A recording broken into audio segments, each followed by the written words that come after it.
To the optimist, the cup is half full. To the pessimist, the cup is half empty. To the engineer, the cup is twice as big as it needs to be. We're going to talk about cups. Why are we going to talk about cups? You probably started to piece together the fact we handed out these papers. I just saw those papers, you didn't have enough. You can look with your neighbor. The papers, the class is free, but the papers are $10 each.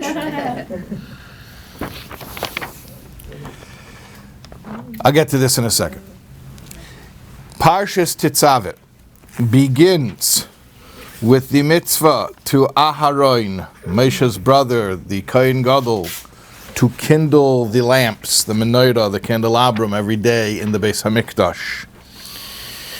Also in our Parsha, we talk about the placement of the Menorah, which we will talk about a little bit more in a bit. Last week in Parshas Teruma, we spoke about the design of the Menorah.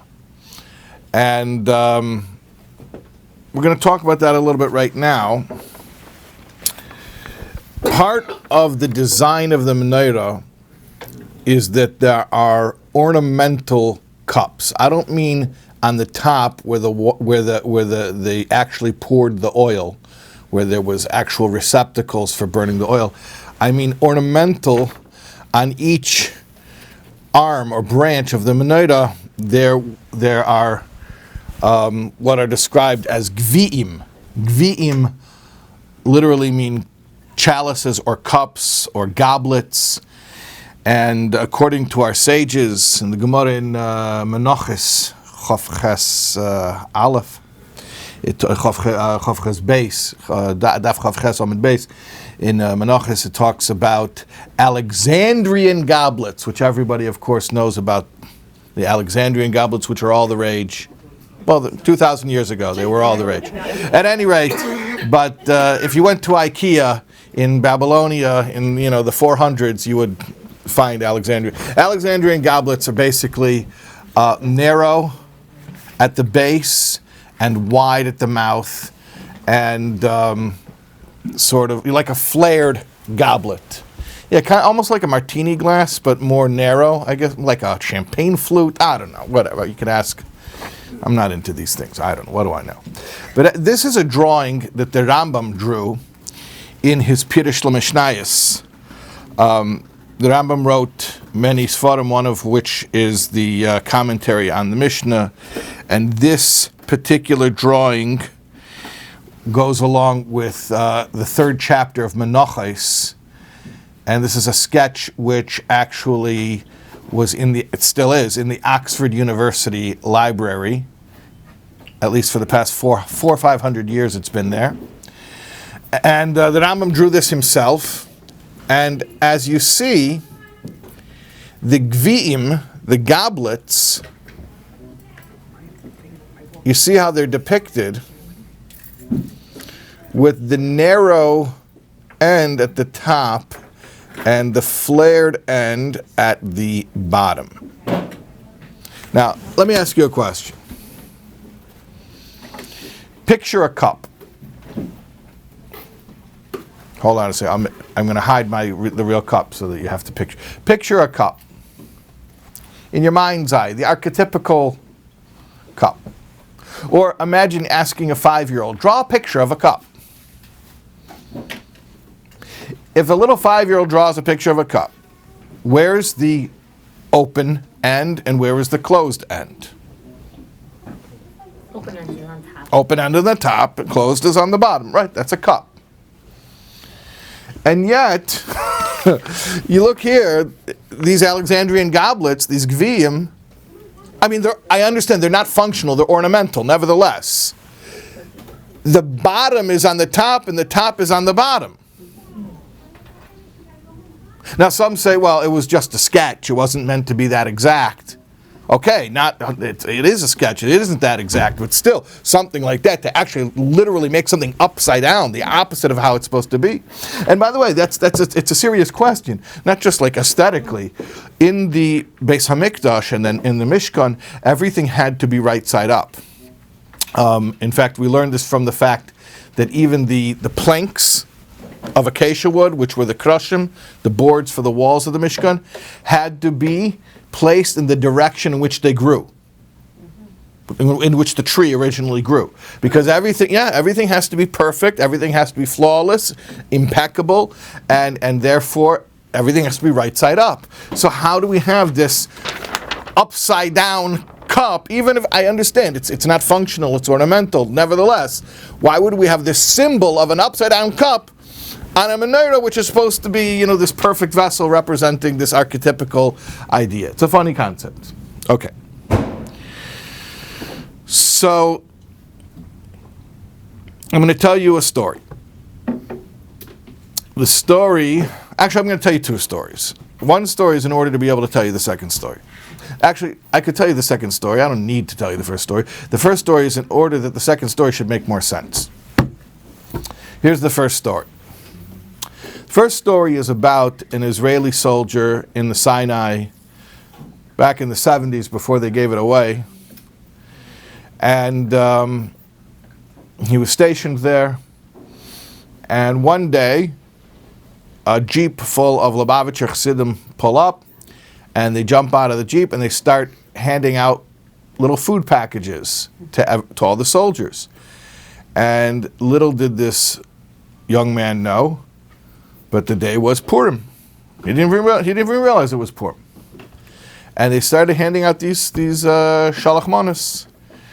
And they said, "Happy Purim, Purim Sameach," from Rabbi Milubavitch. So he says, I don't know who this Rabbi Milubavitch is, but it's very nice of him to send me a present. This started his return to Yiddishkeit, but not all at once, and definitely not even quickly. It was a slow process, but this started when he received that gift, when he received that shalach manos on that Purim day in the Sinai. Long story short, what happened is, and this happens to many Israelis, they leave Eretz Yisrael, they go to Chutz La'aretz, and that's where they have their real spiritual awakening. So this young man, his name was Moshe, his name still is Moshe Tzur. He came to Chicago, and there he met the Shliach, Rabbi Maskowitz, Olav Shalom, and became very close to Rabbi Maskowitz. And he started to become close to Yiddishkeit, more observant. And eventually, Rabbi Maskowitz took Reb Moshe to Machne Yisrael Development Fund Yechidus Klolos. There was for certain donors, there was an event where the Rebbe would sit downstairs, not upstairs in the Rebbe's room, but downstairs, and they would have like a group meeting, and people who were part of this group would have a sort of one-on-one moment with the Rebbe. So his moment came, and the Rebbe asked him a question. The Rebbe said, in Judaism, we emphasize the right side. We start everything with the right. Even getting dressed, we start with the right. Everything's emphasizing the right. The right is kindness. The right is chesed. So the Rebbe said, it's funny, when Hashem made the human being, you have two main organs that the whole body depends on. You have the brain and you have the heart. Now, the brain is in the middle. That makes sense because it's central. So physically also it is placed in the center. The heart, though, not only is it not central, but if it's shifted off to one side or the other, you would think it would be on the prominent side, on the right side. But the heart instead is off on the left side. So that seems funny. Why did Hashem do that when he designed the human being?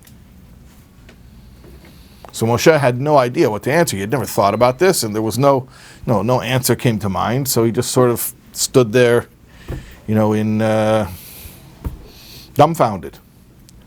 So the Rebbe answered. The Rebbe said, the heart is the seat of emotion, and the primary emotion is love. Love is a feeling that I have in order to connect me with someone else. So my heart isn't really for me, my heart is for you. Therefore, my heart is on the right side. When one Jew faces another Jew in Ahavas Yisrael, so your heart is on the right side. Not your right side, but your heart's not for you anyways. Your heart is for the one who you're loving. Your heart is on the person who you're facing. It's on their right side. Your right is their left. Your left is their right. So your heart is on the right side of the other Jew, exactly where it belongs. And at that moment, Moshe realized that his journey to Yiddishkeit began because he received a gift. Somebody remembered him. Somebody thought of him. They sent him Shalach Manos on Purim when he didn't even know it was Purim. But now, he realized it was all about giving the gift. About being the one who would inspire others. And he became a huge supporter. He started yeshivas and kollels in Eretz Yisrael. And the idea is that giving isn't something that's extra. Giving is basic to life itself, to the extent that when Hashem designed us, when Hashem made the human body and planned its anatomy, the human body itself would testify to the fact that we are most functional, we are most alive, we are most healthy when we are in a giving mode, because we were built for giving. To the extent that our heart is not even on our right side, it's on the recipient's right side, exactly where it belongs. We're built for giving. So the whole model is counterintuitive until you realize, no, it's not about receiving, it's about giving. Once you realize the whole thing's about giving, now it makes perfect sense where the heart is placed.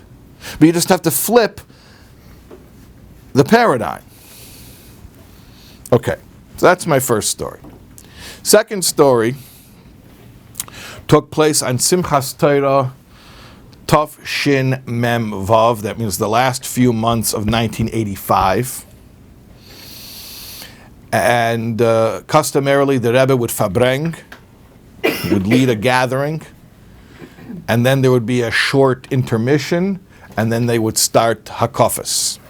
And the Hakafas would go all night long.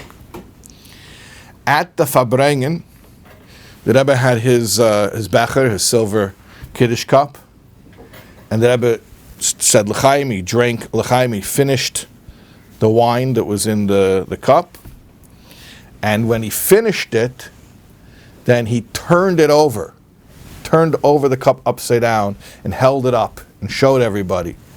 And there was an amazing uproar. Everybody started getting excited. Basically, the Rebbe was motioning to everyone, finish your cup, drink the whole contents of the cup, and then everyone started turning over their cups.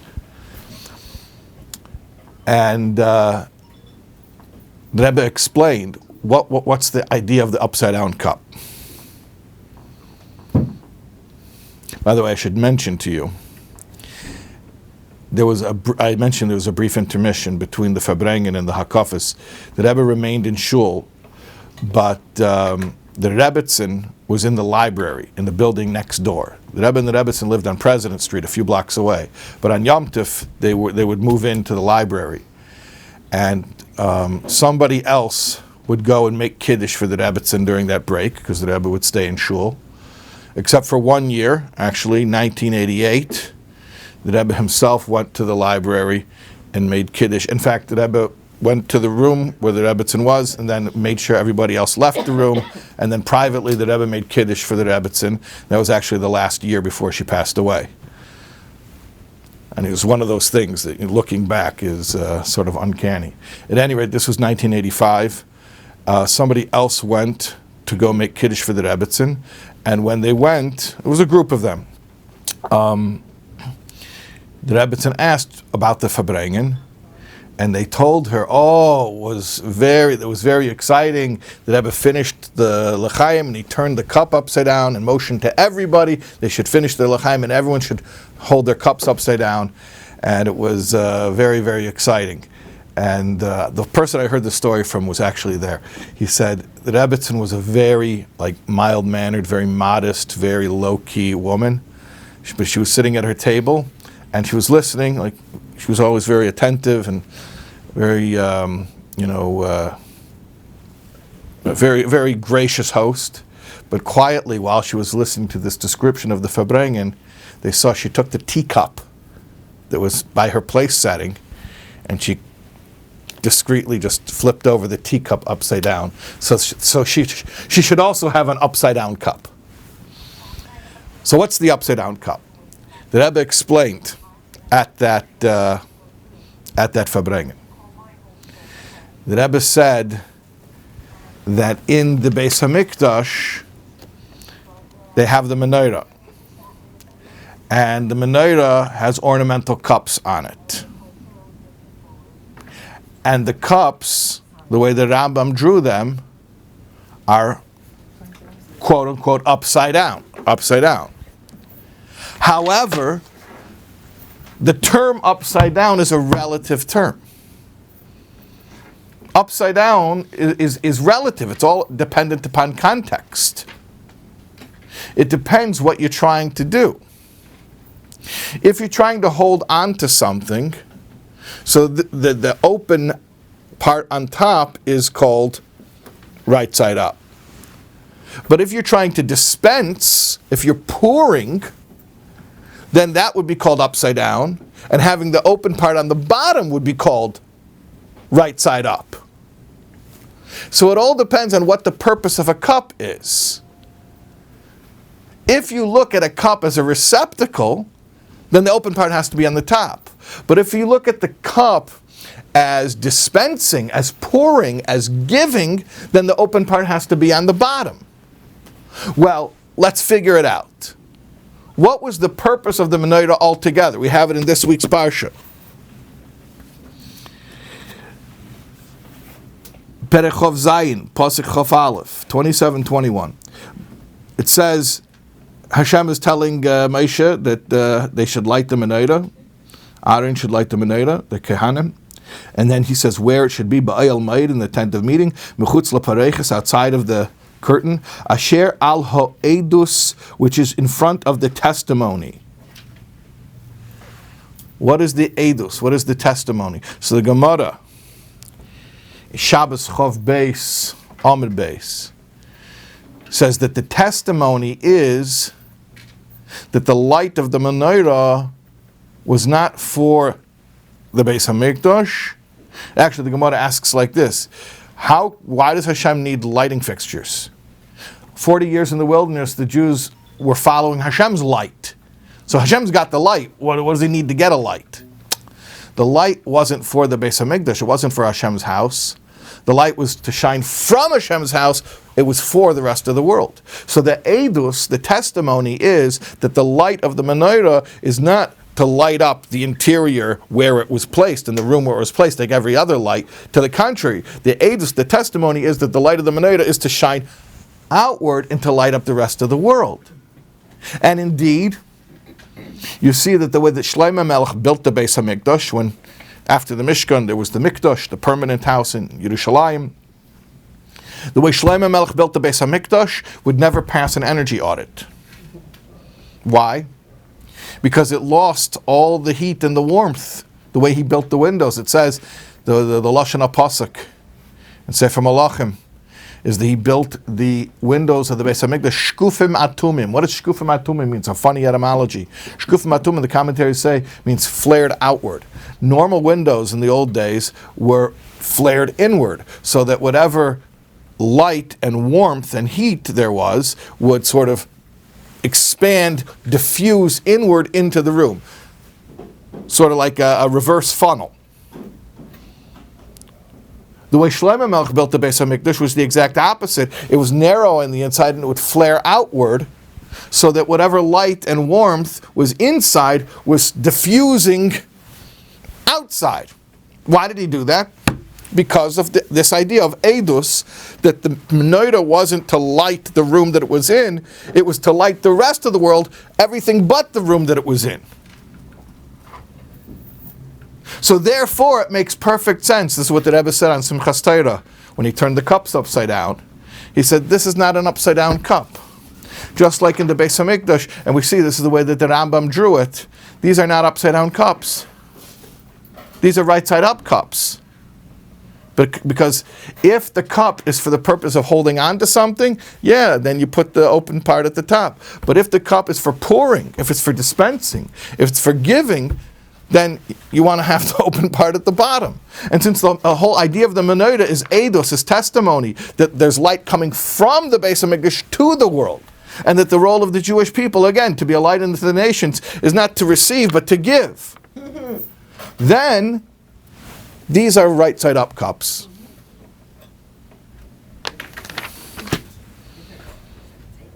And we could apply this to ourselves, like the story that Rebbe told Moshe Tzur about why the heart is on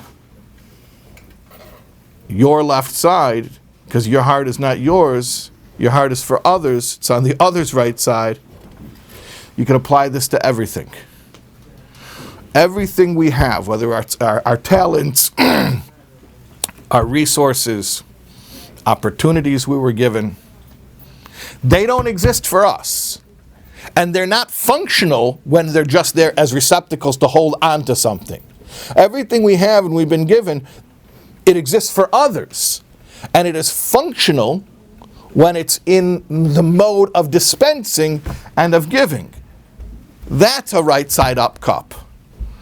So everything we have in our lives, everything, we have to take stock and make sure that our cups are truly right side up. What we might have thought of as upside down, that's not upside down, that's right side up. Everything we have, everything we've been given, everything that we have an opportunity to do, resources, talents,